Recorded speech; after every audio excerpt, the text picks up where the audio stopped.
그때를 생각하면 상혁 씨는 지금도 주먹이 운다고 합니다. 그때가 제 생일이거든요. 근데 제가 친구들이랑 같이 놀다가 내기를 한 거죠. 데이팅 어플이 있는데 가장 먼저 연락 온 사람이 술값 계산하고 가라. 그녀를 처음 알게 된 건 3년 전. 상혁 씨는 선물처럼 찾아온 그녀와 운명처럼 사랑에 빠졌다는데요. 안녕하세요. 안녕하세요. 나이가 정확히 어떻게 돼? 나 24. 오빠라고 불러야지. 늘 밝고 따뜻했다는 그녀는 상혁 씨는 물론 그의 가족까지 살뜰하고 세심하게 챙겼다고 합니다. 그러고 나서 한 2주 정도 뒤에 선물이 왔을 거예요, 저희 집으로. 여기 있거든요. 이건 아직 안 버리고 있어가지고. 인삼하고 그다음에 꿀하고 이렇게 왔거든요. 그리고 그건 뭐예요? 이거는 편지. 저희 부모님한테 준.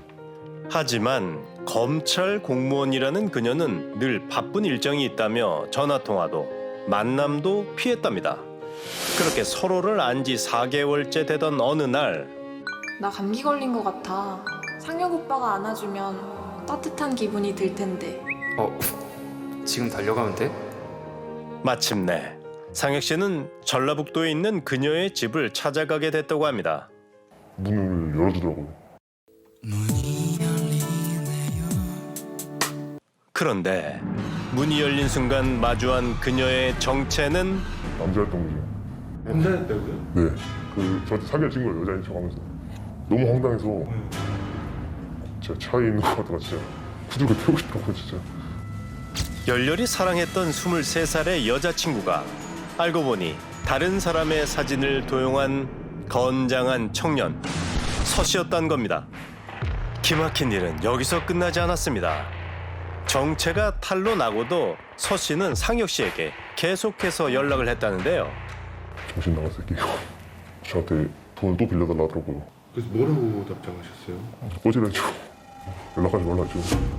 그 뒤 사라진 남자의 소식이 들려온 건 서울의 한 호텔에서였습니다. 그 친구가 군대 갔다 왔냐 그러니까 면제라 그러더라고요. 어머니한테 장기를 떼줬다 그러더라고요. 열심히 사는 친구구나. 좋게 볼 수밖에 없죠. 요즘 세대 부모님한테 쉽게 콩팥 떼주고 이런 친구들이 없잖아요. 직원을 뽑는 면접 자리에서 세상에 둘도 없는 효자의 얼굴을 하고 나타났다는 서씨. 하지만 그의 민낯이 드러난 건 출근 3일째였다고 합니다. 중간 정산을 자기가 하고 있는 거예요. 그래서 이 친구는 기특하다고 생각을 했대요. 또 전날도 이렇게 하길래. 금고 안에 돈을 모두 꺼내 중간 정산을 한 서씨. 갑자기 자리에서 일어나 CCTV를 등지고 잽싸게 돈 봉투를 5단에 숨깁니다. 그 뒤 행여 발소리라도 날까봐 조용히 호텔을 빠져나간 그는 두 번 다시 호텔에 나타나지 않았다는데요. 그리고 저희가 제일 먼저 신고를 했죠. 한 200만 원 정도. 한두 번 해본 솜씨가 아니에요. 확실한 이게 거. 한두 번은 아니에요. 한두 번은. 저희 시제에 있던 돈 30만 원 정도하고 예약금 절취하고 근심을 맡겨놓은 것들 좀 가져갔죠. 저희는 한 200만 원 정도. 출근하자마자 7분 만에 정확하게 176만 원 정도 갖고 그대로 사라졌어요. 500만 원 정도 다 들고 가고 엄마가 위독해서 자기는 일할 수 없다고 손을 안 들고 갔어요. 취업을 한 뒤 짧게는 이틀, 길게는 한 달 동안 일하다 현금을 훔쳐 달아났다는 서씨. 자기가 얼마나 절도했는지 모르게 하기 위해서 컴퓨터의 그 정상 금액을 삭제를 하고 CCTV 도용을 하고 자기가 근무하는 것만 삭제를 합니다. 홍집에 있는 CCTV를 복구한 뒤에야 그의 마지막 모습을 확인할 수 있었는데요. 서 씨가 한 손에 핑크색 종이 가방을 들고 호텔에 출근을 한 건 지난 1월 16일. 출근한 지 7분 만에 묵직해진 종이 가방을 들고 사라진 서 씨. 홍집에 있는 곧장 경찰에 그를 신고했습니다. 그런데 도둑놈이잖아요. 이런 메시지가 또 오는 겁니다. 정확한 금액을 특정도 할 수 없으면서 얼마를 가져갔다고 신고를 하냐. 무고죄로 신고하겠다. 그리고 노동부에서 임금을 받겠습니다. 금고 안에 돈을 훔쳐간 서 씨가 되레 임금까지 내놓으라며 고용노동부의 숙박업소 사장들을 상대로 진정을 제기한 겁니다. 그럼 노동부에 실제로 신고를 당하셨어요? 그렇죠. 당해서 사장님을 직접 갔죠. 결국 사장님들이 서 씨를 다시 만난 곳은 고용노동부였습니다. 제 말은 즉슨 사실 지금 뭐 너가 가져갔다 어쩐다 저쩐다 이런 건 다 쓸데없는 이야기고 임금에 대해서 임금을 받아봤으면 그거에 대해 뭐 수령증, 확인증 뭐 이런 그런 서류화가 있느냐 그거 알고 보면 좀 조용히 하시죠 자꾸 말에 토달지 말고 다시 가. 좀 조용히 해. 나중에 가면 반말이야. 어쩜 이토록 뻔뻔할 수가 있을까?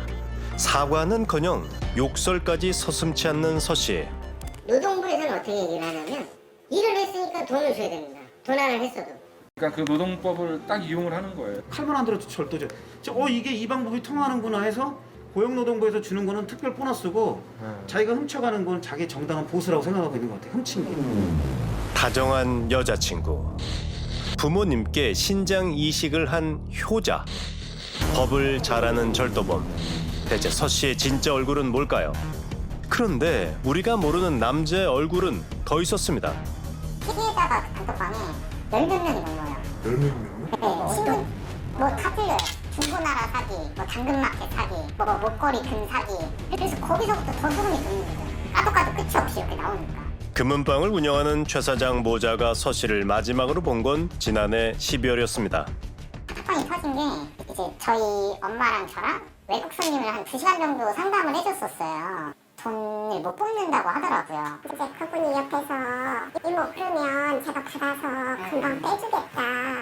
그러고 이제 믿고 한 거예요. 그때부터 거짓말을 계속 하기 시작하더라고요. 이모 뭐 보이스피싱 문제로 돈이 안 뽑힌다. 손님이 구매한 물건 값을 자신의 계좌로 받은 뒤 현금으로 뽑아주겠다고 했던 서씨. 그는 차일피일 출금을 미루다가 홀연히 사라졌다는데요. 벌써 10년 넘게 상품권 사기에서 금매매 사기, 중고거래 사기에 이르기까지 온갖 범죄를 저지르고 있었던 서씨. 그는 어떻게 이토록 오랫동안 범행을 이어온 걸까? 제가 목포 사람인데 저는 수원에 사니까 신고를 하면 목표 지역에 사건이 이전되더라고요. 사건 처리를 하고 있으면 이놈이 또 지역을 광주나 경기도로 이사를 해버려요. 이러면서 계속 이것만 하는 거예요. 그렇게 한 1년이 걸리더라고요. 수시로 주거지를 바꾸며 경찰의 수사망을 요리조리 빠져나갔던 서씨. 서씨의 가족이라면 그의 행방을 알고 있을지도 모릅니다. 우린 어렵게 남자의 어머니를 만날 수 있었는데요. 금전적으로 아드님한테 피해 보신 분들이 많이 계시는 상황이에요. 배 아프고 대출 받아가지고 입금해서 지금 바꾸고 있어요. 얼마 정도나요? 5천이요. 혹시 지금 같이 지내고 71호 됐다. 그렇다면 어머니에게 신장 이식을 해줬다는 서씨의 말은 사실일까? 그러니까 그 신장이 안 좋으신 건 어머님이 맞아요? 아니요. 걔 무슨 소리예요? 숙박업소 사장들의 마음을 울렸던 사연도 모두 거짓이었습니다. 이거 한 번만 보시겠어요? 모텔 상습절도 어머니 지병 핑계로 취업. 나는 신경 쓰고 싶지가 않아. 알아서 내려가세요. 나는 몰라요. 나는 그냥 꼭 살고 싶어요. 그 말도 듣기 싫어요. 천륜을 끊고 싶다며 자리를 떠난 서씨의 어머니. 가족조차 등을 돌린 서씨는 어떤 사람일까? 서씨의 고등학교 동창은 그가 오래전부터 돈에 집착했다고 합니다. 그때 저희 집에 몰래 침입했었나 봐요. 엄마가 봤는데 안방에서 서랍을 뒤지고 있더래요. 왜 들어갔대요? 그때 돈이 필요했다고 얘기하더라고요. 다 인정하더라고요. 죄송하다고. 고등학교 때부터 중고 사기 범죄를 저지르고 늘 주머니에 현금을 두둑이 갖고 있었다는데요.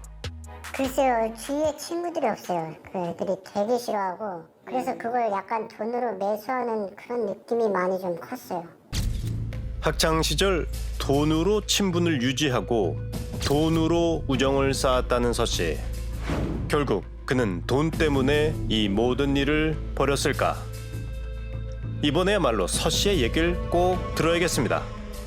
여보세요. 저희 그 SBS 궁금한 이야기 Y 제작팀인데요. 네. 지금 현재 어디 계세요?